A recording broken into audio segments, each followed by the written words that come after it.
பராசக்தி திரைப்படத்திற்கு சென்சார் சான்றிதழ் கொடுக்கப்பட்டிருக்கிறது. எப்படி தெரியுமா? 25 கட்டு. 25 கட்டுனா 25 இடங்கள், அதுபோக கட்டு இருக்கு. 25 இடங்களில் வசனங்களை நீக்க சொல்லி, காட்சிகளை வசனங்களை நீக்க சொல்லி சென்சார் போர்டு உத்தரவிட்டு இதை ஏற்றுக்கொண்டால் அனுமதி என்று சொல்லி கொடுத்திருக்கிறார்கள். அந்த 25 இடங்களும் அவ்வளவு முக்கியமான இடங்கள். பராசக்தி திரைப்படத்தை கண்டு பாஜக அரசு பதறுகிறது அப்படின்னே சொல்லலாம். மோடி அரசு ஏன் தெரியுமா சார்? பராசக்தின்னு பேர் வச்சதுனாலயா? ஹிந்தி திணிப்பிற்கு எதிரான போராட்டத்தை பேசிய திரைப்படம் இருக்கு. ஹிந்தி திணிப்பிற்கு எதிரான போராட்டத்தை அண்ணாவின் திராவிட முன்னேற்ற கழகத்தின் மிகப்பெரிய ஹிந்தி எதிர்ப்பு போராட்டத்தை மையப்படுத்தி வந்திருக்கக்கூடிய திரைப்படம். நாளைக்கு திரையில வரப்போது நீங்க பார்க்க போறீங்க. நான் அந்த படத்தினுடைய சிறப்பு காட்சி, சென்சாருக்கு முன்னாடி சிறப்பு காட்சி ஒண்ணு பார்த்தேன். பார்க்கக்கூடிய வாய்ப்பு கிடைச்சது. அதோட எடிட்டிங் டேபிள்ல அந்த படம் எப்படி ரொம்ப பிரமாதமா உருவாயிருக்குதுன்னு. இப்ப அதை பார்த்த பிறகு எதெல்லாம் கட் பண்ணிருக்கிறாங்கன்னு பார்த்தா எனக்கு அந்த படத்தை கிட்டத்தட்ட எப்படின்னா, அழகான ஒரு சிற்பம், செதுக்கிய சிற்பத்தினுடைய கண்கள் அதுல இருந்து எடுக்கப்பட்டு, அதனுடைய மூக்கை மட்டும் கொஞ்சம் வெட்டி எடுத்துருங்க, அவனுடைய கையில ஒரு பாதியை வெட்டிருங்க அப்படின்னு சொன்னா அந்த சிற்பம் என்ன நிலைக்கு ஆகும். ஆனால் இத்தனையையும் தாண்டி பராசக்தி பேச வேண்டிய கதையை பேசி இருக்கிறது. அது நீங்க நாளைக்கு தியேட்டர்ல பார்க்கும்போது தெரியும். ஆனா அராஜகம், அநியாயம் பண்ணியிருக்கிறது சென்சார் போர்டு. என்னெல்லாம் வசனங்கள் நீக்கப்பட்டிருக்குது அப்படிங்கிறத நான் உங்களுக்கு இந்த வீடியோவில் சொல்லுகிறேன். வீடியோவை முழுமையாக பாருங்கள். அனைவருக்கும் வணக்கம். இது தமிழ் கேள்வி. மீண்டும் உங்களை சந்திப்பதில் மிக்க மகிழ்ச்சி. நான் செந்தில் வேல் வீச்சு. தமிழ் கேள்வியை மறக்காம சப்ஸ்கிரைப் செய்து பாருங்கள். உங்கள் ஆதரவை தாருங்கள் சொல்லிட்டு தொண்டை ஃபுல்லா கட்டி போயிருக்குது. ஊடக விவாதங்களிலும் தொலைக்காட்சி விவாதங்களிலும் இந்த சங்கி கூட்டத்தோடும் இந்த தற்குறி கூட்டத்தோடும் சண்டை போட்டு தொண்டையே போயிடுச்சு. நேற்று அப்படி ஒரு தனியார் தொலைக்காட்சி நடந்த விவாதத்தில் இதே மாதிரி சண்டை, கத்தி, தொண்டை போயிடுச்சு. அதனால உங்களுக்கு குரல் ஒரு மாதிரி வித்தியாசமா இருக்கும். கொஞ்சம் நின்று நிதானமா பேசுறேன். சோ அதுக்காக உங்களுக்கு சொல்றேன். பராசக்தி திரைப்படம் ஹிந்தி அரக்கி அப்படின்னு ஒரு சீன் வருங்க. ஹிந்தி அரக்கி. இது ஹிந்தி எதிர்ப்பு போராட்டத்தின் பொழுது ஹிந்திக்கு எதிராக அவங்க பயன்படுத்திய வார்த்தைகள். ஹிந்தி அரக்கி அப்படின்னு எழுதி வச்சிருப்பாங்க பேனர்ல. அதை தூக்குங்கிறாங்க. இது என்ன பிரச்சனை? சரிங்க, இன்னொரு மொழி அப்படி ஹிந்தி அரக்கின்னு சொல்லலாமா?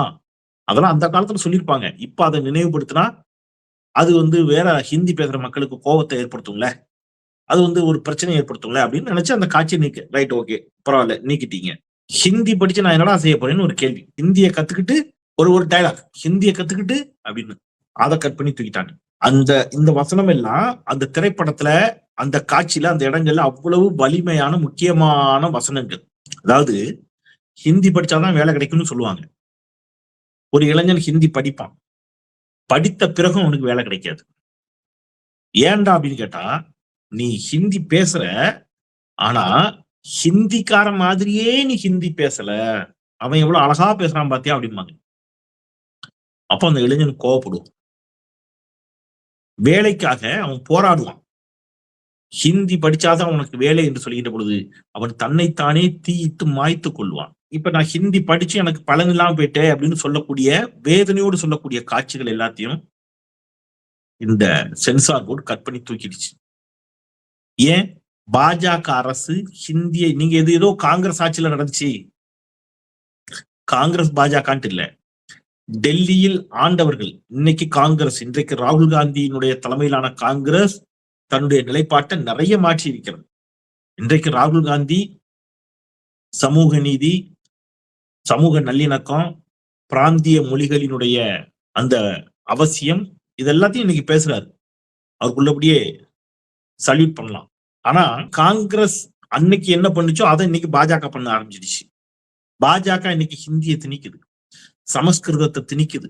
அப்ப பாஜகவிற்கு பயம், அச்சம் என்னன்னு, இப்படி ஒரு திரைப்படம் இந்த டைலாக்ஸோட வந்துச்சுன்னா மக்கள் மத்தியில் மீண்டும் மாநில சுயாட்சி. ஏற்கனவே ஸ்டாலின் மாநில சுயாட்சி பற்றி தொடர்ந்து பேசுகிறார். இரும்பின் காலம் தமிழ்நாட்டிலிருந்து தொடங்கியது என்று பேசுகிறார். ஆரிய திராவிட போரை பற்றி பேசுகிறார். வசனங்களோடு, இந்த வசனங்களோடு திரைப்படம் வந்துச்சுன்னா இன்னும் வீரியமான போராட்டங்கள் தமிழ்நாட்டில் ஒன்றிய அரசுக்கு எதிராக எழுந்தால் என்ன செய்வது? அப்ப படத்துல எல்லாத்தையும் கட் பண்ணும். தீ பரவட்டும்னு ஒரு டைலாக். தீ பரவட்டும்னு ஒரு காட்சி. அந்த காட்சி ரொம்ப முக்கியமான காட்சி. படத்தோட ஓப்பனிங்லயே வரும். தீ பரவட்டும். கட். மிக மிக முக்கியமான காட்சி. அண்ணா வரக்கூடிய காட்சிகள் எல்லாம் கட் பண்ணி தூக்கிட்டாங்க. கிளைமேக்ஸ் ரொம்ப முக்கியமான சீன். கிளைமேக்ஸ். அண்ணா வந்து பேசுவார். அண்ணாவினுடைய சாயலில் அந்த படத்துல இருக்கக்கூடிய நடிகர் சேத்தன் நடிச்சிருப்பார். அண்ணா பேசுவார். இதையெல்லாம் 1967 அவர் முதலமைச்சர் ஆன பிறகு சொல்லுவார். தமிழ்நாட்டில் இருமொழி கொள்கை தான், தமிழும் ஆங்கிலமும் தான் என்று சொல்லிவிட்டு, நான் போன பிறகு, என் காலத்திற்கு பிறகு வேறு யார் வேண்டுமானாலும் இந்த தமிழ்நாட்டை ஆட்சி செய்யலாம்.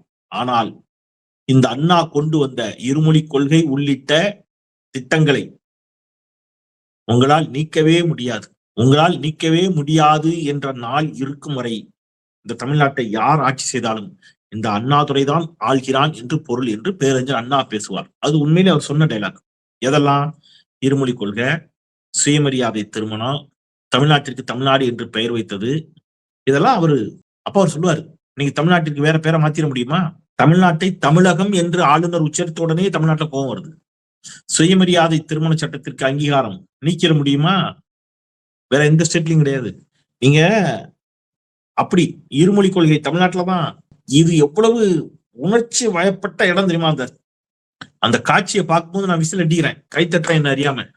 அண்ணா பேசுகிற காட்சி அப்படியான ஒரு அழகான காட்சி. கட்டு தூக்கே. இந்த வரச்சப்பாத்திய தின்னுக்கிட்டு அப்படின்னு ஒரு டைலாக் வருது. ஏன்னா அந்த வரச்சப்பாத்தியே தின்னுக்கிட்டு அதான்டா இந்தியான்னு சொல்றாங்க. இந்தியானா அந்த வரச்சப்பாத்தி திங்கிறது மட்டும் தானாங்க மாதிரி ஒரு டைலாக். கட்டு. என்ன சொல்றேன், நீங்க அவ்வளவு தூரம் எல்லாரும் நல்லிணக்கமா இருக்கணும், இந்த மாதிரி திரைப்படங்கள், இந்த மாதிரி வசனங்களால் இந்தியாவில் ஒற்றுமைக்கு ஒரு சிக்கல் வந்துடும், ஒருத்தருக்கு ஒருத்தர் சண்டை போட்டுப்பான்னு நீங்க நினைக்கிறீங்கன்னு வைங்க. நீங்க என்ன பண்ணீங்க? ஒடிசால எப்படி விளம்பரம் கொடுத்தீங்க? தேர்தல் நேரத்துல தமிழர்களை கொச்சைப்படுத்துவதற்கு வாழை இலையை போட்டு வாழை இலையில பழைய கஞ்சியை ஊற்றி சாப்பிடுற மாதிரி. அதாவது பழைய கஞ்சியா இருந்தா கூட வாழை இலை தான் சாப்பிடுவான் தமிழன். அந்த மாதிரி கேலியா சித்தரிச்சிங்க. தமிழ்நாட்டையும் தமிழர்களையும் திருட்டு பட்டம் சுமத்தினீர்கள். ஆமாவா இல்லையா? எவ்வளவு கேவலமா பேசுனீங்க. ஒடிசாவை தமிழர் ஆள்வதா அப்படின்னு கேட்டீங்க. அது தமிழ்நாட்டுக்கு எதிரானது இல்லையா? டெல்லி தான் தமிழ்நாடா என்று பராசக்தி திரைப்படம் கேட்கிறது. டெல்லி தான் தமிழ்நாடா? அதுல பல இடங்கள்ல சொல்றாங்க, நாங்க ஹிந்தியை எதிர்க்கல, ஹிந்தி திணிப்பை எதிர்க்கிறோம். ஹிந்தி எதிர்க்கல, ஹிந்தி திணிப்பை எதிர்க்கிறோம்.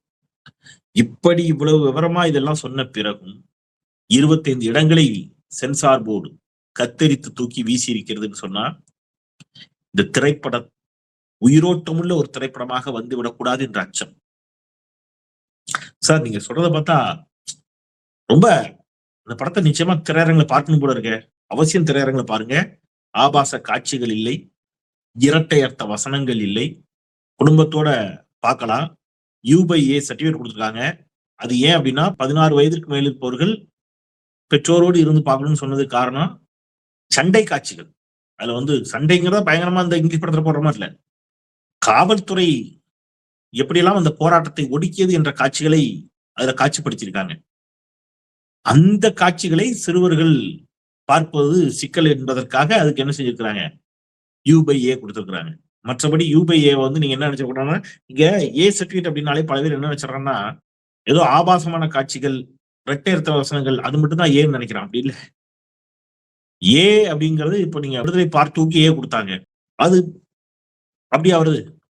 பயங்கர கவர்ச்சி நடனம், என்ன சாங்கு, ஐட்டம் சாங்கு, இந்த மாதிரி அப்படிலாம் இல்லை.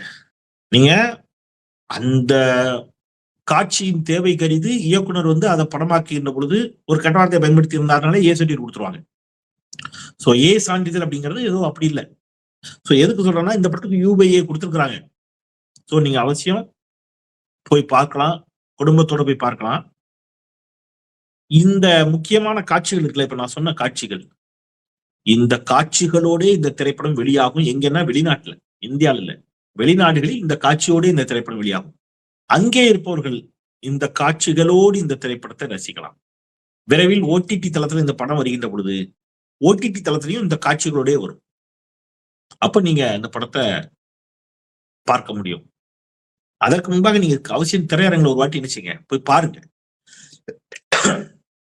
தமிழ்நாட்டை காக்க, தமிழ் மொழியை காக்க, இந்த மண்ணை காக்க, மக்களை காக்க, நம்முடைய பண்பாட்டை காக்க திராவிட இயக்கங்கள், குறிப்பாக திராவிட முன்னேற்ற கழகம் எவ்வளவு பெரிய போராட்டத்தை முன்னெடுத்திருக்கிறது. எத்தனை பேரினுடைய உயிர் தியாகம் இருக்கக்கூடிய இந்த தற்குறி கூட்டத்திற்கு இந்த வரலாறுலாம் தெரியல.